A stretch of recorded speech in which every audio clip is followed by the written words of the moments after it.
प्रणाम माताश्री। आयुष्मान भव पुत्र। मुझे लंबी आयु नहीं चाहिए माताश्री,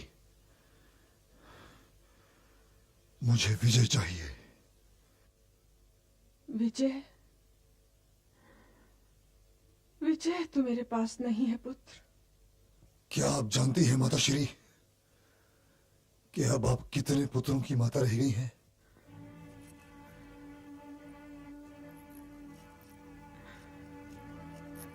माताएं अपने पुत्रों के शव नहीं गिनती।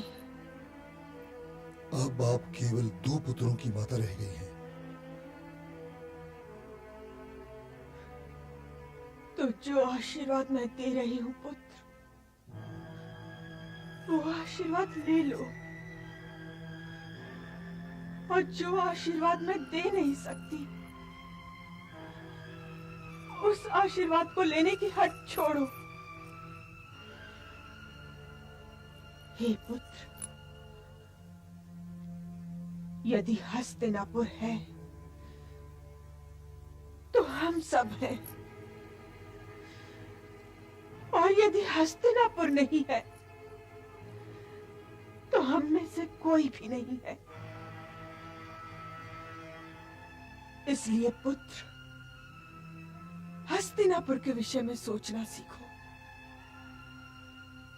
और हो सके तो अब भी संधि का कोई ना कोई मार्ग खोजने का प्रयत्न करो पुत्र। कभी नहीं, कदापि नहीं माताश्री। यदि वे भाई होने के नाते कुछ मांगते तो संभवतः मैं उन्हें कुछ दे भी देता, परंतु यदि वे अपना अधिकार जताना चाहते हैं तो मैं उनके अधिकार को मानने को तैयार नहीं हूं। और यदि आप भी संधि चाहती हो माताश्री, तो जाइए, हस्तिनापुर लौट जाइए।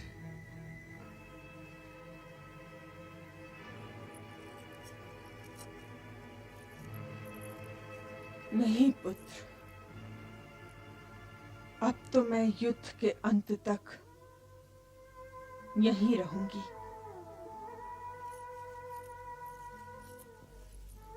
महारानी की जय हो। पांडु कुमार चरण स्पर्श के लिए आने की आज्ञा चाहते हैं। उन्हें आने के लिए क्यों रोका? माता के पास आने के लिए पुत्रों को आज्ञा की आवश्यकता नहीं होती। जाओ, उन्हें तुरंत ले आओ। जो आज्ञा। इस बात का ध्यान रखना पुत्र कि वो तुम्हारे भाई हैं, और लाठी मारने से पानी अलग नहीं होता। लाठी मारने से पानी अलग होता है माताश्री, और पानी अलग हो चुका है।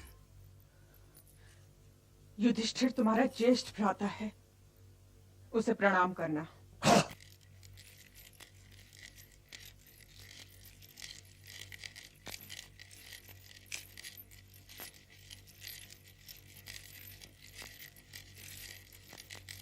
प्रणाम। आयुष्मान भव अनुज। प्रणाम ज्येष्ठ माताश्री। धर्म प्रतीक भव पुत्र।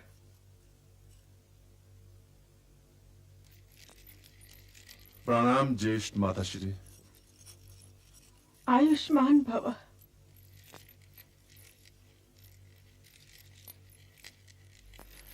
प्रणाम बड़ी माँ। आयुष्मान भव। प्रणाम बड़ी माँ। यशस्वी भव। प्रणाम बड़ी माँ। यशस्वी भव।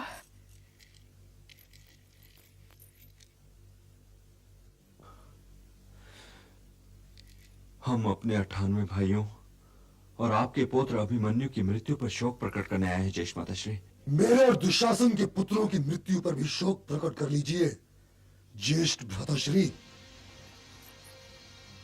क्योंकि क्या पता कि फिर शोक प्रकट करने का अवसर मिले या ना मिले।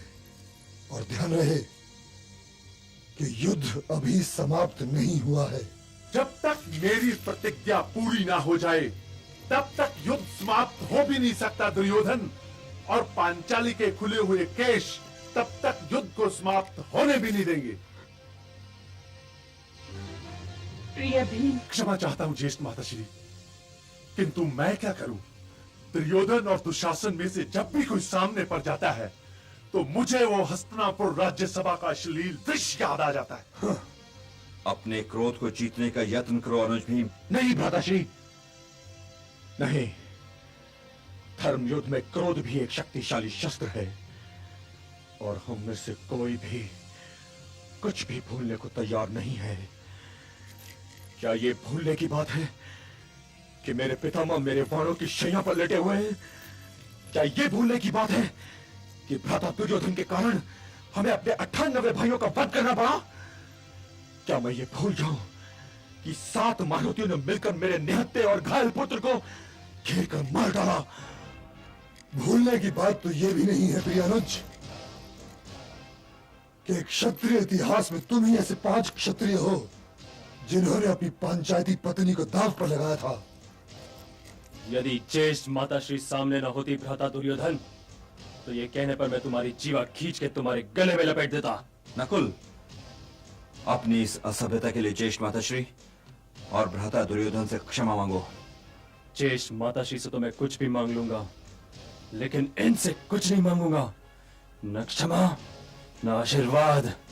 तो शिविर से बाहर जाकर मेरी प्रतीक्षा करो। युधिष्ठिर, जी बड़ी माँ। तुम कौन होते हो मेरे प्रिय नकुल को शिविर से निकालने वाले? क्षमा चाहता हूँ बड़ी माँ। मुझे आज्ञा दीजिए माताश्री, मुझे आचार्य द्रोण के साथ बैठकर कल के लिए रणनीति तैयार करनी है। प्रणाम माताश्री। प्रणाम ज्येष्ठ भ्राताश्री।